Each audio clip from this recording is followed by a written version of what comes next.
Howdy, folks. Thanks for tuning in. Hope y'all are doing okay today. I don't know why this has been on my mind so much lately, but before I met my wife, I had dated another woman for 3 years. This would have been about a year after we started dating. She was in college the majority of the time we were dating. And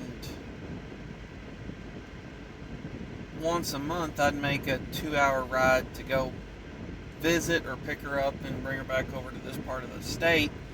And we visit with her family, my family, whatever, and then I'd have to take her back.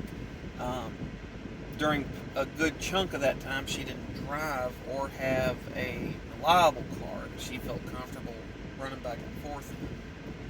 So, this was right before midterms in 2011. I'm getting up, getting ready to go to church, and I was on the worship team at a different church at the time. My phone rings and it's her mom. I'm like, hey, what, good to hear from you. What's going on? And I find out from her mom that my ex's, or that my girlfriend at the time, her father had passed away.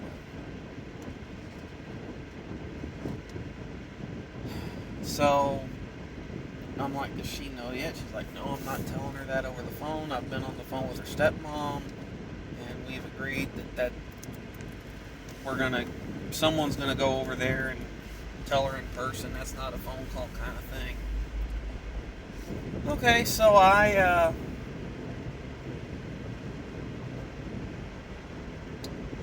say, well, I'll go over there with you. Just give me some time, and I make a couple phone calls. I'll be heading to pick you up, and then we'll go get her. So I go. I call the worship pastor and say, hey man, I just found out my girlfriend's dad passed away, and I gotta take care of business and be there for her. Gotta go get her. So he's no problem. I start driving across the state after I get her mom, and it was a very somber drive. We talked a little bit, but not much. We kind of talked about how my ex's mother and father got together, their time together, and how they split up. And my ex's dad, he was a character. He really was. He had a little bit of a criminal record that he had put behind him. He had been living as straight and narrow as he could, put it that way. He had kept his nose clean though, as far as the law is concerned. And he real character though. He had a lot of back problems. He had a pretty nasty car wreck and had to have numerous vertebrae fused, and wasn't good. So during the winter time, he would sit in the house and try to suffer through the pain and very little time outside. But in the summer, he was wide open. Motorcycle rides, going to the lake, doing this, doing that. He couldn't keep him still because he knew he had that 6-7 months of feeling good before his back got down to it. Well, anyway, get to my ex's college, go to her dorm, get let in,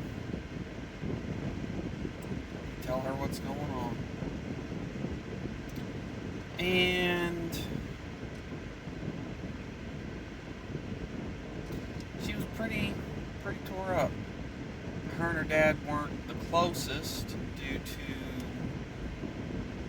the fact that he and her mom had split, and he had also spent some time in jail.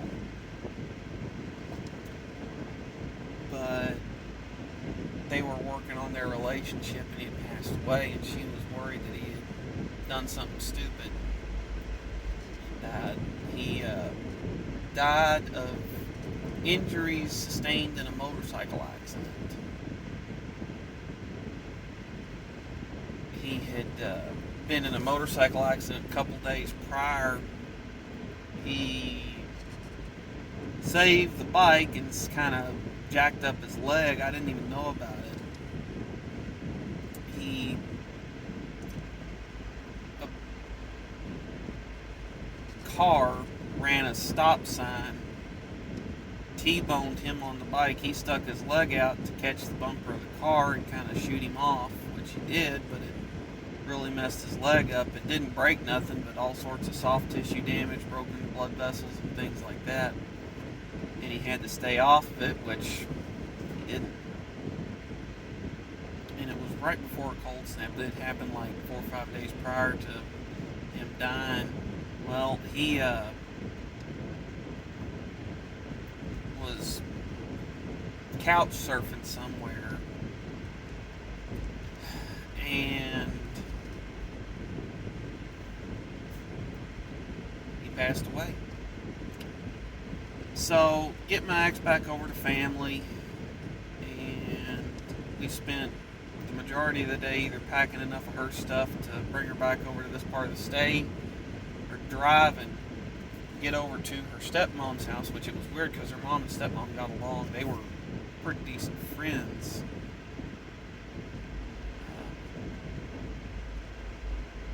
For a time. Well, then it comes time to start planning the funeral, and I took necessary time off work and all that. There was one thing that just stuck with me though. Her dad had a little bit of jewelry. I don't know if any of it was real, if it was all fake, but they wanted it for sentimental reasons, which is fair enough.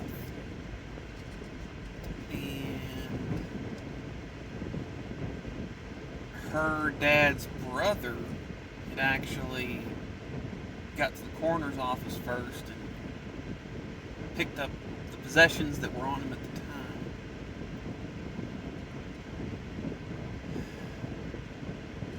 And refused to give them to his kids. And it wasn't just like, no, these are my brothers, I'm taking these, I'll give them to you when I die. It was, oh, sure, I'll give them to you. Put them in my safety deposit box in such and such a bank. You can meet me there at whatever time, and I'll pick them up. It was just amazing to see how some families, and I've seen this multiple times, some families can really come together during a funeral. Some families, like when the family matriarch or the patriarch or the grandparents or the parents die, things kind of, there's distance that happens. As an example, when my grandparents passed away, my dad and his siblings got a little bit more distant after that had happened. And then I've seen families where a funeral happens and everybody comes together and they set aside former differences, let bygones be bygones, and even though they're all grieving, life somehow is a little better afterwards. Not that the person's gone, but the relationships got better. And being the boyfriend of a little over a year at this point, it was amazing to see how much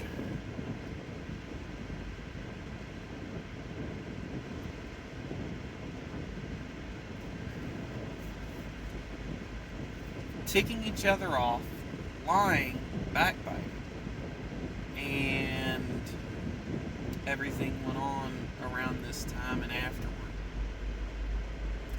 It was also one of the first time I'd ever attended a biker's funeral. It was kind of odd because the funeral home where the visitation and service was almost an hour drive from where he was being buried. December had already had its cold snap. It got down to like 20 degrees. And my ex's dad's oldest brother said, he rode all the time.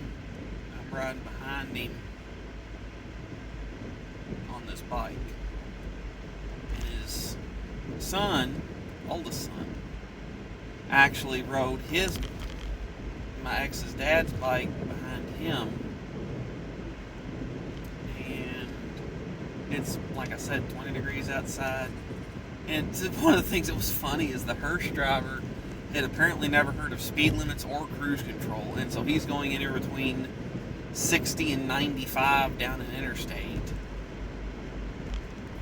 And we got all the way there. The guys that were on the bikes were about froze. Had the funeral service. We kind of went home, and that's when a lot of the backbiting started. I hated to see it. Just something that I was thinking about today. I don't even know why. It's 2 months off yet, so something that was on my mind today. Thanks for tuning in, folks. Catch y'all next time.